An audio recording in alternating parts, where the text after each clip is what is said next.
प्रसिद्ध कहानी बेताल पंचविंशति सप्तम कहानी। राजा बेताल को स्कंधरे स्थापन करी भिक्षु उद्देश्य प्रस्थान कले। पथ मध्य बेताल कहिला, हे राजन, आपणक पथश्रमर क्लांति दूर करने गोटे कथा कहूँ शुणु। पूर्व समुद्र तटरे ताम्रलिप्ति बोली एक नगरी अच्छी। सेठारे चंडसिंह नामक जड़े राजा थिले। से अनेक सद्गुण विभूषित थिले। एकदा सत्वशील नामक जनैक दरिद्र राजपुत्र तांकर द्वारस्थ हैला। मात्र राजा तार अभिलाष पूरण कले नाही। एहापर से निजर भाग्य को निंदा करने को लगिला। क्षुधा पीड़ित और जीर्ण वस्त्र परिहित होई सुधा से राजांक सेवारे नियुक्त रहिथिला। मात्र राजा ताहा आड़कू दृष्टि पकाउ नथिले। दिने राजा अश्वारोही और पदातिक सैन्य घेनी मृगया निमित्त नगररू बाहरिले। राजपुत्र कौपुनी मात्र पिंधि और गोटे लगुड़ धरी तांक संगे दौड़िला। राजा गोटे बराहर अनुधावन करू करू पथ भूली अन्य एक बनरे उपस्थित हेले। सेतेबेलकू तांक निकटरे सेही कौपुनीधारी राजपुत्र छड़ा आउ केही नथिले। राजा सस्नेहरे ताकू पचारिले, वत्स्य, एठारे पथ केउठारे जान कि? राजपुत्र उत्तर कला, हाँ, मु पथ देखाई पारिबी। आपण क्लांत होइछंती, आगे विश्राम करंतु। राजा विश्राम कले, किंतु तृषार्त होइतिबारु कहिले, कौनसी ठारू पानीय जल संग्रह कर। युवक एक वृक्षरे आरोहण करी किछि दूर गोटे नदी देखिला। से राजा को सही नदी तीर को नहीं गला एवं सेठारे घोड़ा को उपयुक्त आहार और जल देला। राजा मध्य जलपान करी तृप्त हेले। तत्पर राजपुत्र निज छिन्न वस्त्रर प्रांतरू दुईटी अँला कोली बाहर करी राजा को खाइबा को देला।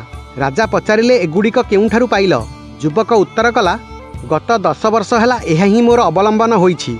राजा एते काल हेलाणी ताकू कौनसी साहाय्य करि नथिबारु लज्जित और अनुतप्त हेले। राजा अँला खाई विश्राम कला परे सेही युवक को अश्वपृष्ठरे बसाइले और से पथ प्रदर्शन कला। किछि समय पर राजा निजर अनुचर मानक सहित मिलित हेले। नगर में पहुँची राजा सेही राजपुत्र को प्रचुर धन देई तार प्रभुभक्तिर प्रशंसा कले। एणिकी से राजा चंडसिंहंकर प्रिय पार्श्वचर हेला। एकदा राजा सिंहल राजकन्यांकर पानी ग्रहणार्थी होई सत्वशील को सिंहल द्वीप को पठाइले।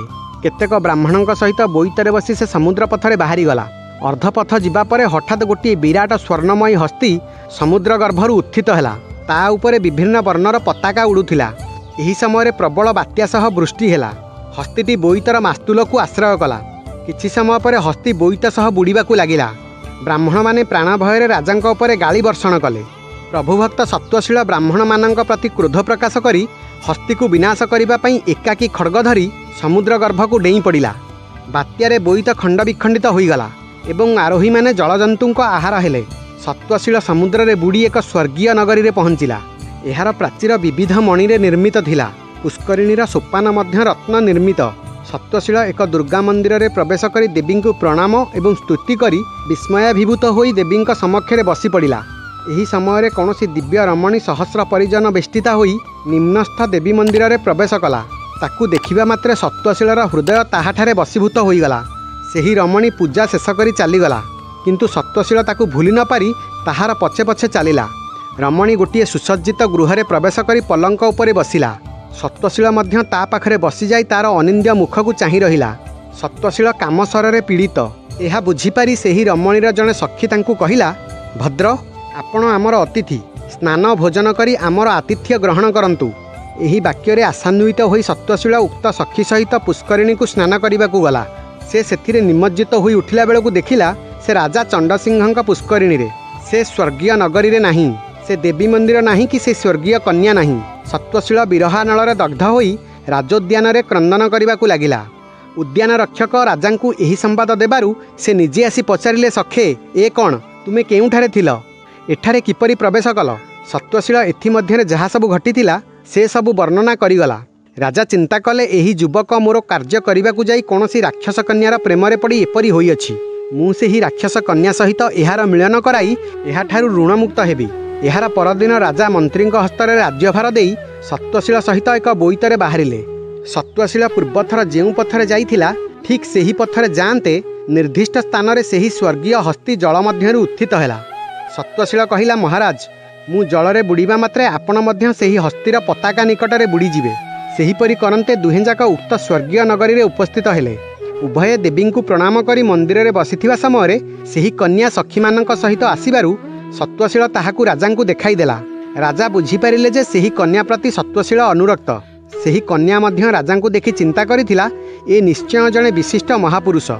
राजा और सत्वशील उद्यान में प्रवेश कले। एथिमध्यरे उक्त कन्या देवी पूजा सारी जड़े सखी को कहिला, एठारे मु जो महापुरुष को देखिली से किए एवं केउठारे अछंती, अनुसंधान करी आमर आतिथ्य ग्रहण करने को अनुरोध कर। सखी उद्यान में राजा और सत्वशील को देखि कहिला, आंभमानंकर आतिथ्य ग्रहण करी आमको कृतार्थ करंतु। राजा उत्तर कले, तुमर वाक्य ही आमे आतिथ्य लाभ करिछु। अन्य सखीठारु राजांक उत्तर शुणी सेही दैत्य कन्या राजांक निकट को निजे आसी आतिथ्य ग्रहण करने को विनीत अनुरोध जणाइला। एहापरे राजा सत्वशील को देखाई कहिले, एहांकठारु श्रवण करी देवी दर्शन आशारे आसीथिली, एबे मु देवींकर ओ तत्परे तुमर दर्शन पाइछि। दैत्य कन्या कहिला, ए नगरी तीनि भुवन रे आश्चर्यजनक, आसंतु एहाकु बुली देखिबे।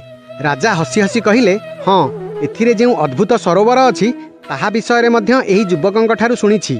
एहा शुणी दैत्य कन्या कहिला, महाभाग, आपण मोर माननीय, आपणकर महानुभवतारे मु आपणक निकटरे निजको बिकी देइछि, मु कि आपणको प्रतारणा करिपारे। एहापरे से राजा और सत्वशीलंकु अन्य एक नगरी को नहीं गला। बहुमूल्य रत्न आसन रे राजांकु बसाई से कहिला, महाभाग, मु हेउछि असुरराज कालनेमींकर कन्या। श्रीकृष्णंक हस्तरे मोर पितांकर मृत्यु होइअछि। विश्वकर्मा मो पितांक पई ए दुईटी नगरी निर्माण करिथिले। एठारे जरा नाही, मृत्यु नाही, काहारी मनोवांछा अपूर्ण रहे नाही। आपण मोर पितृतुल्य, मु मोर सर्वस्व आपणको अर्पण करुछि। राजा कहिले, तेबे तुमे मोर कन्या, मोर एही बंधु सत्वशीलंक हस्तरे मु तुमको अर्पण करुछि। दैत्य कन्या राजांक प्रस्ताव को शिरोधार्य कला।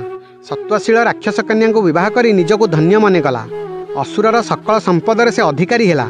राजा सत्वशील को कहिले, सखा, मु तुमठारु जेउ दुईटी अँला फल खाइथिली सेथिरु गोटिकर ऋण परिशोध हैला, अन्यटी निमंते मु तुम पाखरे ऋणी होई रहिली। तत्परे राजा असुर कन्या को कहिले, सशीले, एबे मोते निज नगरी को पठाइबार व्यवस्था कर। दैत्य कन्या अपराजिता नामक तरबारी एवं जरा मरण नाशकारी एक दिव्य फल राजांकु देई पूर्वोक्त सरोवर रे स्नान करने को कहिला। राजा सेथिरे निमज्जित होई निज नबरर पुष्करिणी रे उठिले। एणिकी सबु कार्य से सिद्धि लाभ कले। गल्पटी कही सारी बेताल प्रश्न कला, राजन, राजा और सत्वशीलंक भितरु कहार महत्व अधिक? राजा त्रिविक्रमसेन उत्तर कले, सत्वशील। बेताल पचारिला, किपरि? राजा कहिले, सत्वशील पूर्वरु किछि न जानी समुद्र रे लंफ देइथिला, किंतु राजा ताहाठारु सबु तथ्य जानिबा परे समुद्र रे लंफ प्रदान करिथिले, तेणु सत्वशीलर महत्व अधिक। एहा शुणी बेताल राजांक स्कंधरु ओह्लाई सिंसपा वृक्ष को चली जाइथिला। राजा पूर्वपरि ताहाकु आनिबा पई उद्यम करिथिले।